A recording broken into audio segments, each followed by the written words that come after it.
Living in Bastet's protection, walking beyond the temple. The temple does not close behind you. The candles are still warm. The air still carries the scent of quiet and gold. But dawn has arrived, and the path is waiting. You step beyond the threshold, not as someone leaving something behind, but as someone carrying it forward.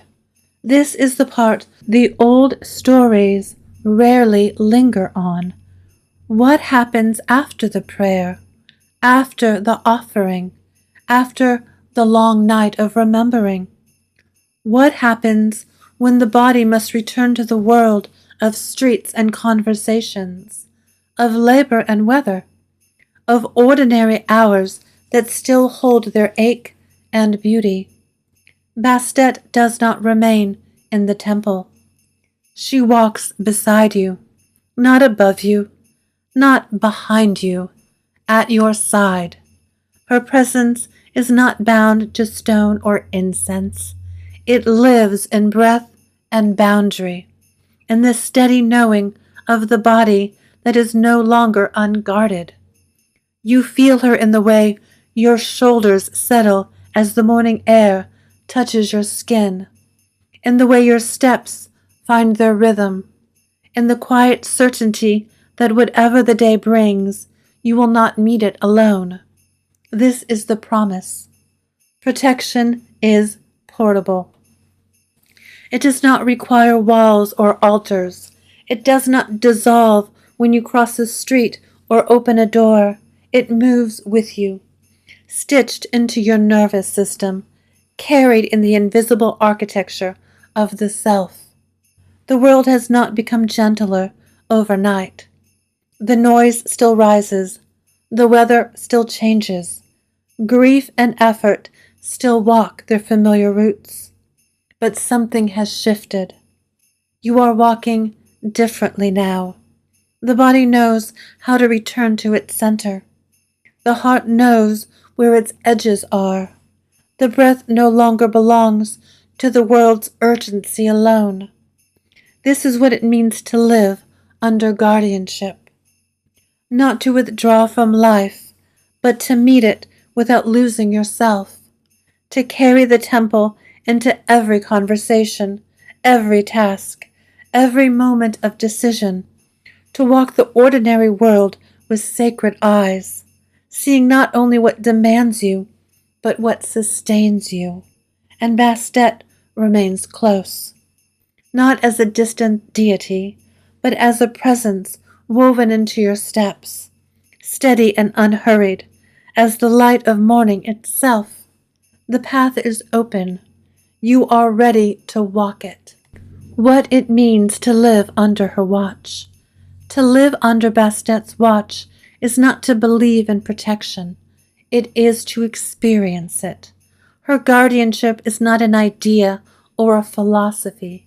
It is a relationship, a quiet, constant presence that shapes the way you move through the world, not through command or fear, but through companionship. Bastet does not rule from a distance. She walks with you in the small spaces of the day, in the pause before you speak, in the moment you decide to leave a room, in the breath you take when something inside you tightens and you choose to listen instead of override it. The body becomes her temple in motion. Every boundary you keep is a prayer. Every act of rest is an offering. Every refusal that preserves your wholeness is devotion. Under her watch, daily life changes its texture. Conversations slow. Choices become clearer. You begin to feel the difference between what drains you and what nourishes you, between what asks for your presence and what deserves it. This is not perfection, it is attention. The world continues its demand. Work must be done. Grief still arrives. Love still risks the heart. But within all of this, something steadier holds. You are accompanied. The nervous system senses it before the mind names it. A softening, a quiet confidence, a sense of being supported in the invisible places where life is most fragile. You are no longer carrying the weight of every moment alone. This is how the sacred enters the ordinary. Not in spectacle, but in the way you inhabit your hours, in how you close your day, in how you protect your sleep, and how you choose when to engage and when to withdraw. Bastet's watch does not remove difficulty. It changes how difficulty is held. The body no longer feels like open land. The heart no longer feels exposed to every storm. The self remains intact even while living fully. This is the gift of her guardianship, not escape from the world, but a way of walking it without losing yourself. And in that steady companionship, life becomes something you can finally trust yourself to live. Relationships, loving without disappearing. Most people were taught that love requires sacrifice, not the beautiful sacrifice of love and care and presence, but the quiet surrender of the self, the slow erasure that happens when someone gives too much, bonds too far, stays too long in places that are shrinking them. We learn to call this devotion. We praise endurance. We confuse closeness with collapse. Bastet teaches something radically different. Love does not survive through disappearance. It survives through protection. Boundaries do not weaken connection. They preserve it. When the gates of the self are held, love can approach without fear of consumption. The heart no longer braces against being taken over. The body no longer tightens in the presence of intimacy. There is room for closeness because there is somewhere safe to return to when the moment passes. This is where sacred anger lives, not in explosion, not as harm, but as the quiet, steady force that guards what matters. Sacred anger rises when a line is crossed, when something tender is threatened, when love begins to slip into possession or neglect or disrespect. It speaks the language of preservation. It says, this connection matters too much to allow it to rot from the inside. Softness survives only when it is guarded. A heart left unprotected learns to harden. A body that is overrun learns to close. But when protection stands at the threshold, tenderness becomes sustainable. Vulnerability does not have to disappear in order to remain alive. This is the miracle of guarded love. You can lean towards someone without falling apart. You can open without vanishing. You can be close without abandoning yourself. Choosing closeness without collapse is a practice. It requires listening to the body. It requires honoring the moments when something feels wrong. It requires the courage to speak, to pause, to step back, to say no when necessary, and yes when the heart is truly ready. Bastet stands with you in this work. She watches the gates of the heart. She steadies the body in moments of risk. She reminds you that love is not proven through suffering. It is proven through care. And when love is held this way, something extraordinary becomes possible. Connection deepens without cost. Intimacy grows without fear. The self remains whole inside the bond. This is how love becomes a place you can live. Work, creating without burning. Most people were taught to treat their lives as fuel. Time is burned. Energy is spent. The body is used. Work becomes a form of extraction, a constant taking from the self in service of survival, approval, or ambition. We learn to measure our worth by output, to override fatigue, to ignore the body's signals until they become impossible to miss. This is not dedication, it is erosion. Bastet's protection changes the shape of labor. Under her watch, work becomes something that must not destroy the one who does it. The body is no longer a resource to be consumed, but a living being to be tended. Rest becomes part of devotion, not its absence. The rhythm of effort and renewal is restored. This is how creativity returns to its rightful place. Creativity is not a product, it is a living organism. It requires nourishment. It requires space. It requires quiet. When creativity is forced into constant production, it shrivels. It becomes brittle, anxious, mechanical. But when it is protected, when it is given room to breathe, it grows strong and strange and generous. It offers work that feels alive rather than extracted. Work that does not consume the worker is possible. It looks like listening to your body when it needs pause. It looks like leaving before collapse. It looks like refusing to sacrifice your health for productivity. It looks like allowing yourself to stop without shame. This is not laziness, it is wisdom. Bastet teaches that a life built on exhaustion cannot hold what it is trying to create. But a life built on care becomes fertile ground. Work that arises from such ground carries a different quality. It is steadier, truer, more enduring. Under her guardianship, labor becomes something you can live inside rather than survive through. The body remains present. The heart remains open. The mind remains clear. And when the workday ends, the gates close, not in fear, in peace. The body is allowed to return to itself. The nervous system is permitted to rest. The self remains whole. This is the art of creating without burning. It is how life becomes something you can sustain.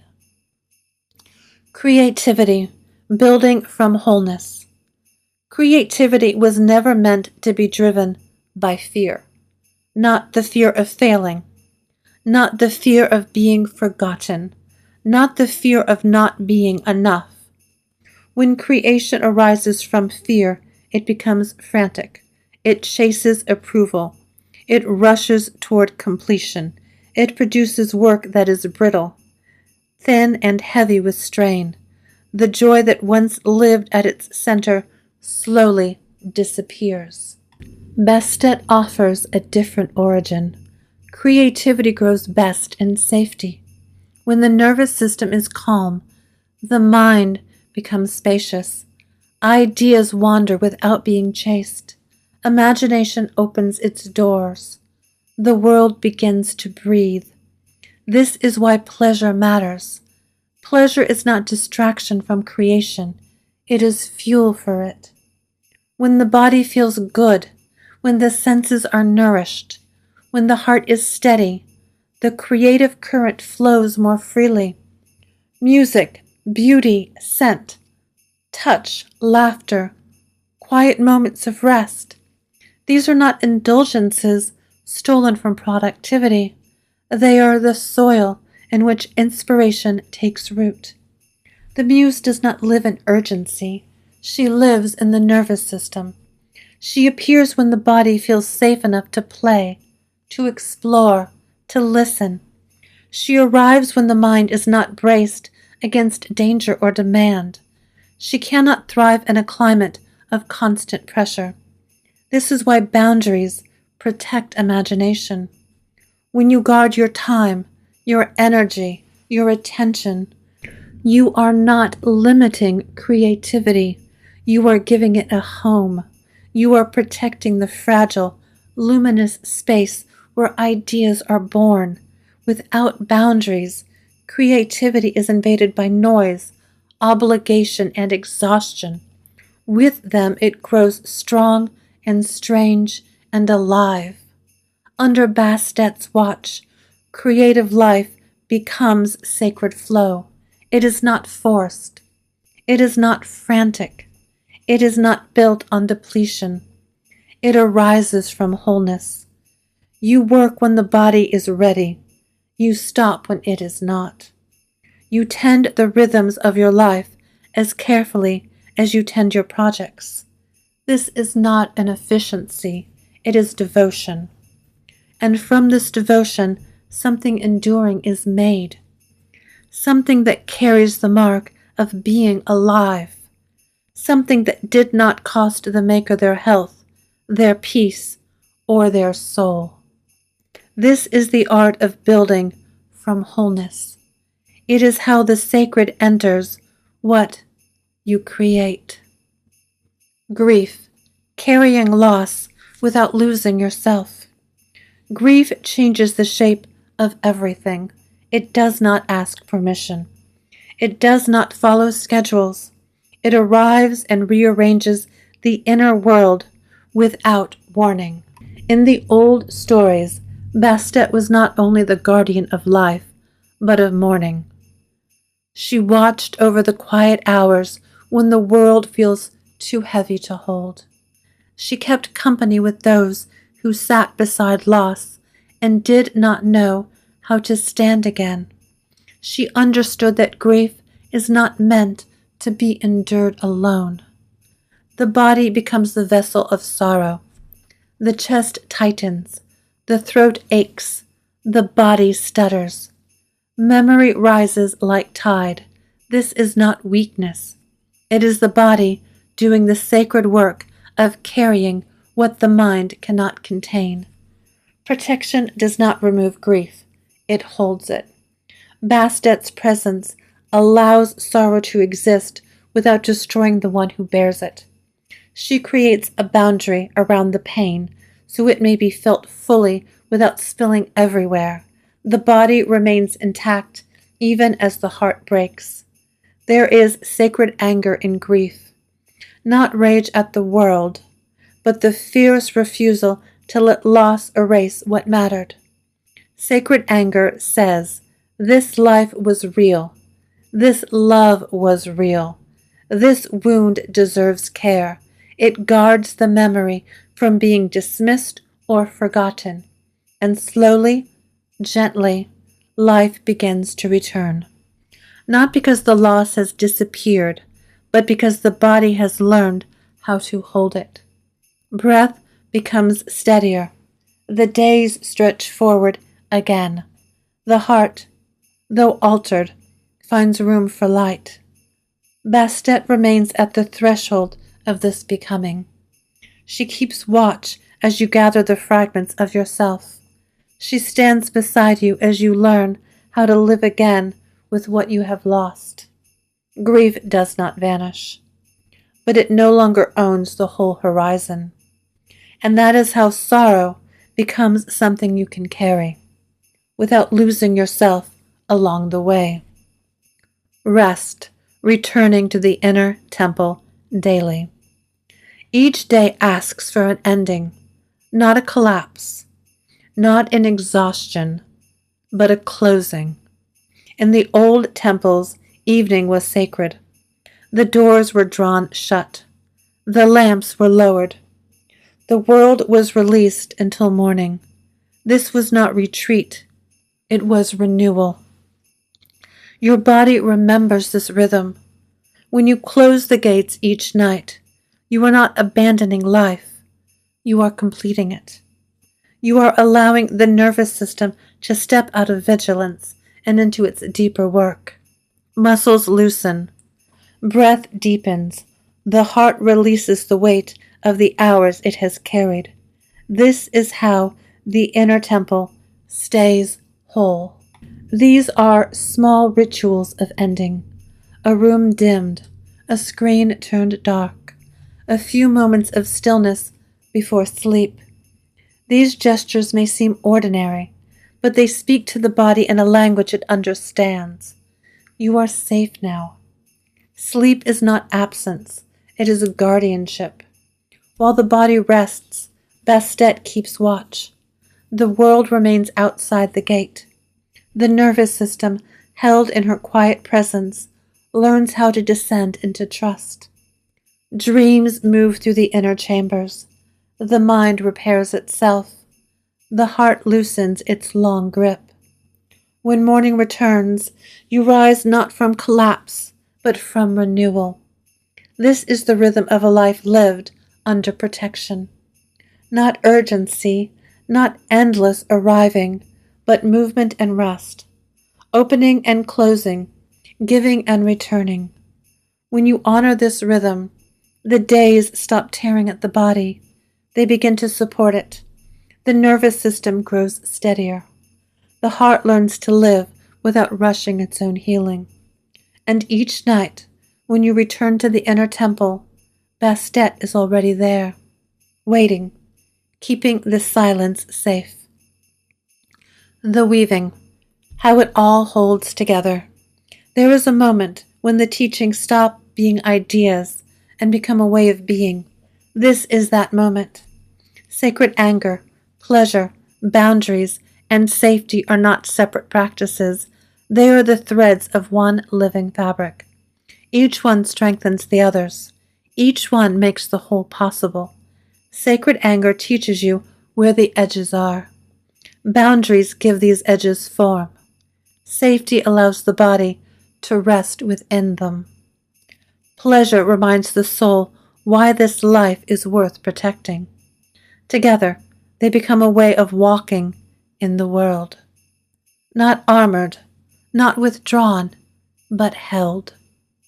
A life lived under guardianship has a different shape. The days breathe. The heart opens without losing itself. The body moves through work and love and grief and rest without shattering.